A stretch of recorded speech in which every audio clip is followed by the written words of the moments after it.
এই ওমাইরা, ওমাইরা, স্কুলে যাবি না? দেরি হয়ে যাচ্ছে তো, তাড়াতাড়ি বাইরে আ।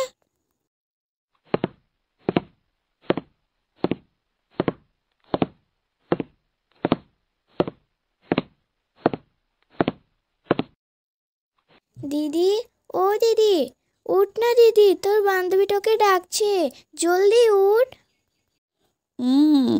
ওফ, কি হয়েছে রোহান? তোকে কতবার বলেছি আমি ঘুমাইলে ডাকবি না, দিলি তো আমার ঘুমটা নষ্ট করে। আমি তোর জন্য কখন থেকে দাঁড়িয়ে আছি, তোর এখন আসার সময় হইল। রাগ করিস না রে সাথী, এত সকাল সকাল আমার চোখটাই খোলে না, তাই আসতে এত দেরি হয়ে গিয়েছে। আচ্ছা ঠিক আছে, এখন চল তাড়াতাড়ি, এমনিতেই অনেক দেরি হয়ে গিয়েছে। কথা বলতে বলতে উমাইরা আর সাথী বেরিয়ে পড়ে স্কুলে যাওয়ার জন্য। তখনই দূর থেকে দুইটি ছেলে অগরকে দেখতে থাকে। একটি ছিল রফিক আর জামিল। ভাই, হুমায়রাকে কিন্তু দেখতে হেব্বি লাগে, তোর সাথে খুব মানাবে। হুমায়রা বেশ সুন্দরী একটি মেয়ে। আচ্ছা ভাই, আর এইভাবে দূর থেকে কত দেখবি? যাই, এখন গিয়ে সাহস করে বলে দে মেয়েটাকে। আমি আজকে ওকে বলে দিব। এইভাবে হাতে হাত রাখি বসে থাকলে আমার হাত থেকে ও চলে যাবে, আমাকে বলতেই হবে ওকে। উমাইরা বাবা মার খুব আদরের মেয়ে। সে দেখতে যেমন মিষ্টি, তার ব্যবহার পাতি তেমন মিষ্টি। সে এক পর্দাশীল আর নামাজি একটি মেয়ে। বাবা মার কথা মতেই চলাফেরা করে। তার কোনো ছেলের সাথেই সম্পর্ক নাই। সে শুধু স্কুলে যায় এবং ওইখান থেকে বাড়ি আসে। তার জীবন এইভাবেই কেটে যায়। রফিক অনেক দিন ধরে উমাইরার পিছু করছিল, কিন্তু সাহস করে উমাইরাকে কিছুই বলতে পারছিল না। আজকে মনে মনে ঠিক করে আজকে তো উমাইরাকে প্রপোজ করবেই সে। উমাইরাকে প্রপোজ করার জন্য রফিক সাহস করে উমাইরার কাছে আজকে যায়। সাথী, আজকে আমার তাড়াতাড়ি বাড়ি যেতে হবে, মা তাড়াতাড়ি আমাকে যেতে বলেছে। রফিক বাইক থেকে নেমে মনে অনেক সাহস নিয়ে উমাইরার কাছে যায় আর গিয়ে বলে, উমাইরা, আমি তোমাকে কিছু বলতে চাই। জানি না কিভাবে বলবো, তবে আমি তোমাকে কিছু একটা বলতে চাই। কে তুমি? আমায় তুমি কি বলবে? তাড়াতাড়ি বলো, আমার বাড়ি যেতে হবে। কি করে যে বলি, আমি তোমায় ভালোবাসি। তুমি কি আমার গার্লফ্রেন্ড হবে?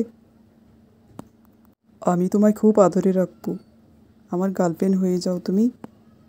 উমাইরা রফিককে খুব সুন্দর করে বুঝিয়ে বলে, আমি তোমাকে ভালোবাসতে পারবো না, আমি আমার মা বাবাকে ধোঁকা দিতে পারবো না।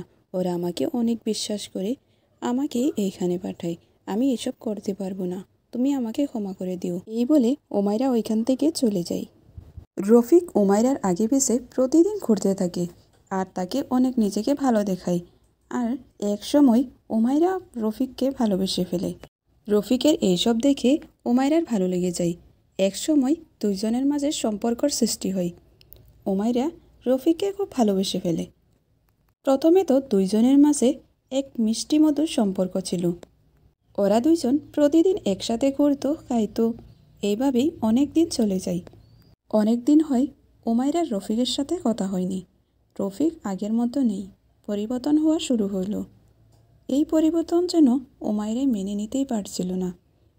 উমাইরা ভিতরে ভিতরে অনেক কষ্ট পাচ্ছিল, কিন্তু সে আর কি করবে, তার হাতেও তো কিছু ছিল না। ওইদিকে রফিকের মা রফিককে খুব বকাঝকা করে, সারাদিন বাইক নিয়ে ঘুরে বেড়ায়, কিছু কাজকর্মও করে না। রফিক লেখাপড়াও ভালো ছিল না, অনেক দিন আগেই স্কুল ছেড়ে দেয়। তাই মা অনেক রেগে সেগে ওকে বকা দিতে থাকে। রেগে সেগে চলে যায় ছেলেটা। অনেক দিন হলো রফিকের সাথে উমাইরার কথা হয়নি। আজকে উমাইরা রফিকের সাথে দেখা করতে যাই। তোমার কি হয়েছে? এতদিন হলো আমার সাথে কথা বলোনি, আমার সাথে দেখা করোনি, তুমি কি আমার উপর রেগে আছো? না না, তোমার সাথে রেগে থাকবো কেন? এখন আমি সময়ই পাই না তোমার জন্য, তাই জন্য আসতে পারি না। বাড়িতে অনেক কাজ, কি করে যে তোমার সাথে দেখা করব, সময়ই হচ্ছে না।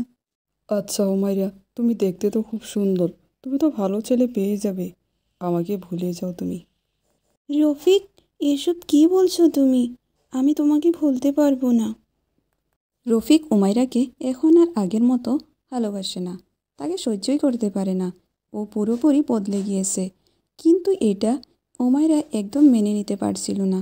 তার ভিতরে কষ্টে যেন সব কিছু শেষ হয়ে যাচ্ছিল, কিন্তু ওর চোখের সামনে ও এইভাবে কষ্ট পাওয়ার পরেও ও কিন্তু বুঝতেই চায় না। একদিন উমাইরার বান্ধবী উমাইরার বাড়িতে আসে, এসে বলে রফিক তো অন্য মেয়ের সাথে সম্পর্ক গিয়েছে, ও আরও অনেক মেয়ের সাথে সম্পর্কে আছে, ও একটা খারাপ ছেলে, তুই ওকে ভুলে যা। কিন্তু এসব কথা ওমাইরা একদম বিশ্বাস করেনি, তার খুব রেগে যায়। ওমাইরার বান্ধবী বলে, তোর যদি আমার কথায় বিশ্বাস না হয় তাহলে ওই পুকুর পাড়ের যে পার্কটা আছে ওইখানে গিয়ে নিজের চোখে দেখে আসবি। ওমাইরা তার বান্ধবীর কথা মতে সেই জায়গায় যায়। ওইখানে গিয়ে দেখে রফিক তো অন্য মেয়ের সাথে বসে বসে গল্প করছে। এইসব দেখে ওমাইরার মনটা যেন ভেঙে টুকরো টুকরো হয়ে যায়। রফিক, এই মেয়েটা কে? তুমি এতদিন আমার সাথে প্রতারণা করেছ, কেন তুমি এরকম করলে আমার সাথে? তুমি এইখানেও এসে গিয়েছো? কেন এসেছো? আমি তোমাকে ভালোবাসি না, চলে যাও এখান থেকে তুমি। ওমাইরা রফিককে অন্য মেয়ের সাথে দেখে তার মনটা যেন টুকরো টুকরো হয়ে যায়। সে বাড়ি এসে শুধু কাঁদতে থাকে, ওর কান্না থামছিলই না। তখনই রুমে তার মা এসে যায়, এসে তার মেয়েকে কান্না দেখে জিজ্ঞেস করতে থাকে, তোমার কি হয়েছে? প্রথমে তো ওমাইরা ওর মাকে কিছুই বলেনি, কিন্তু জিজ্ঞেস করতে করতে একসময় সে বলে দেয়, ওমাইরা, এই বয়সে কাউকে ভালো লাগাটাই স্বাভাবিক, কিন্তু এইভাবে নিজেকে নিয়ন্ত্রণ হারালে হবে না। হারাম সম্পর্ক মহাপাপ, আল্লাহর নাফরমানি করলে আমাদেরকে কষ্ট পেতেই হবে। তুমি নিজেকে শক্ত করো, আল্লাহর কাছে তওবা করো। ওমাইরার মা ওমাইরাকে খুব সুন্দর করে বোঝায়। ওমাইরার মার কথা শুনে ওমাইরা কিছু হলেও নিজেকে এখন ভালো করে, কিন্তু মনের ভিতরে তার কষ্টটা কমে যায়নি, পেতেই থাকে। ওমাইরার যখন খুব কষ্ট হতো, সে তখন জানালার পাশে গিয়ে আকাশের দিকে তাকিয়ে থাকতো। খুব মনে পড়ে তোমার কথা, কতদিন হলো তোমার সাথে কথা হয়নি, তবু আজও তোমায় ভুলিনি আমি। তুমি দেওয়া ব্যথাগুলো ঠিকই ভুলে গিয়েছি, শুধু ভুলিনি তোমায়। তোমার সাথে কথা বলার পাগলামি হয়তো আজ আমার নাই, তবে জানি না কেন তোমায় আজও খুব মিস করি। তোমার সাথে একদিন কথা না বলে থাকতে পারতাম না। এখন দেখো কতদিন হয়ে গিয়েছে তোমার সাথে কথা বলা হয়নি। আচ্ছা, তোমার কি কখনো আমার কথা মনে পড়ে? জানো, তোমার সাথে সংসার করার খুব ইচ্ছে ছিল আমার। তোমাকে নিয়ে তোমার অনেক স্বপ্ন ছিল আমার। তোমার কাছে থাকার অনেক চেষ্টা করেছি আমি। আমি কত রাত তোমার জন্য কেঁদে কেঁদে বালিশ ভিজিয়েছি। তখন আমার পাশে কেউ ছিল না সৃষ্টিকর্তারে ছাড়া, আমার আশেপাশে কেউ ছিল না। তুমি আমার সাথে কেন এরকম করলে? আমি তো তোমায় অনেক ভালোবেসেছিলাম। তোমায় কতবার বলেছিলাম তুমি আমায় ছেড়ে যেও না, তবু তুমি থাকলে না। আমি না তোমার জন্য ছটফট করতাম, তোমার সাথে কথা বলার জন্য, তোমাকে দেখার জন্য, তোমার একটু কথা শোনার জন্য। আমি অনেক কষ্ট পেয়েছি। আমার চোখে ঘুম ছিল না, মনের শান্তি ছিল না। তুমি আমায় ঠকিয়ে পৃথিবীতে জিতে গেলেও আখেরাতে ঠকে যাবে। আমি তোমায় সৃষ্টিকর্তার জন্য ক্ষমা করতে চাই, কিন্তু আমার আত্মা তোমায় ক্ষমা করে না। তো উমাইরার বাবা মা আর ওর ছোট ভাই ওকে খুব ভালোবাসতো। পুরো পরিবার ওকে খুব আদরে যত্নে রাখতো। লাহে লাহে উমাইরা স্বাভাবিক হতে শুরু হয়। এখন সে লেখাপড়ায় মন দেয়, পুরনো কথাগুলো ভুলে গিয়ে এগিয়ে যায় জীবনে। অন্যদিকে রফিক নতুন নতুন মেয়েদের সাথে সম্পর্ক করে আর ওগোর সাথে প্রতারণা করে ছেড়ে দেয়।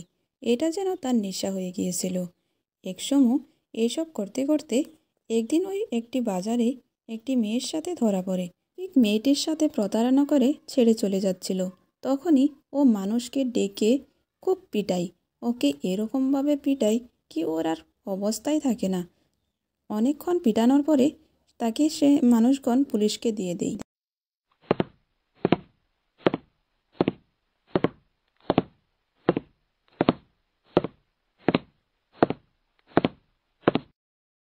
ও হাসান ভাই, কোথায় যাচ্ছেন? এই তো একটু নদীর পাশে যাচ্ছি মাছ আনতে। বউ অনেক দিন ধরে বায়না করছিল মাছ খাবে। এখন তো আর এইখানে মাছ পেতেই পারি না, ওইখানে যাচ্ছি। অনেক দিন ধরে হাসনের বউ অনেক বায়না করছিল মাছ খাওয়ার জন্য, তাই আজকে হাসিন নদীর পাড় থেকে মাছ নিয়ে আসে। এই নাও, অনেক দিন ধরে বায়না করছিলে না মাছ খাবে মাছ খাবে, এই দেখো মনা ভরে তোমার জন্য মাছ নিয়ে এসেছি। তুমি দেখছি আজকে অনেকগুলো মাছ কিনে নিয়ে এসেছো, 2 মনা বাজার করে নিয়ে এসেছো। এত টাকা কোথায় পেলে আজকে তুমি?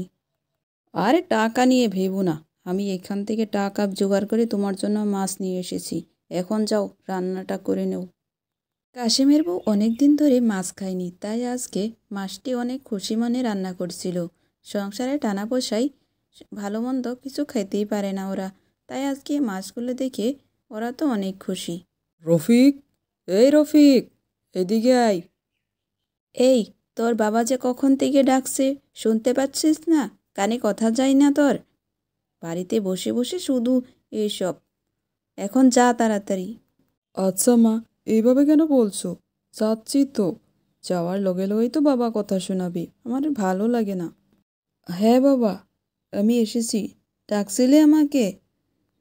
আমি ডাকলে তোমার কানে কথা যায় না? কখন থেকে ডাকছি তোমাকে, কি করছিলে তখন? রফিকের বাবা মা রফিককে অনেক লেখাপড়া করায়, কিন্তু ওর চাকরিটা হয়নি, তাই সারাদিন ওকে কথা শুনতে হয় বাবা মার। এটা কাজের সন্ধানে ঘুরতে থাকে, কিন্তু কোনো কাজের ব্যবস্থাই করতে পারে না। মন খারাপ করে বাড়ি এসে যায়। রফিকের মাথায় একটি বুদ্ধি আসে, আর ও তার মার কাছে ওই বুদ্ধিটার কথা বলতে থাকে। আচ্ছা মা, আমার জন্য তো তোমরা অনেক টাকা খরচ করেছো, আরেকবার কি আমার জন্য কয়েকটা টাকা খরচ করতে পারবে? এখন আবার কিসের টাকা? আমার কাছে টাকা নাই। ও মা, শোনো না, আমাকে কয়টা টাকা দাও, আমি একটা ধাবা দিতে চাই। রফিকের কথা শুনেই মা তো অনেক রেগে যায়। এত লেখাপড়া করালো, চাকরি করবে, ও কই ধাবা খোলার কথা বলছে, তার জন্য অনেক রেগে যায়। রফিক তার মাকে খুব বোঝালো। অনেকক্ষণ বোঝানোর পর যেহেতু মা মনটা গলেই গেল, আর ওকে কিছু টাকা দিয়ে দেই, আর ওই টাকা দিয়ে রফিক একটা ধাবা খোলে। ওর মার কাছ থেকে টাকা নিয়ে রফিক একটি ধাবা খোলে। প্রথমেতে ধাবাতে কেউ আসেনি। রফিক মন খারাপ করে ধাবাতে সারাদিন বসে থাকে, কিন্তু একটা কাস্টমারও নাই। কি হবে তার রান্নার? এত এত রান্না করে রেখে দিয়েছে, একটা কাস্টমারও আসেনি। ফেল হয়েই যাচ্ছিল, তখনই একটি লোক তার ধাবার কাছে আসে। ওইটাকে দেখার লগে লগে রফিকের মনে কিছু আশা জাগে। এসেই বলে, আমার খুব খিদে পেয়েছে ভাই, আমাকে কিছু খেতে দাও। আপনি গিয়ে বসেন, আমি আপনার জন্য এক্ষুনি খাবার নিয়ে আসতেছি।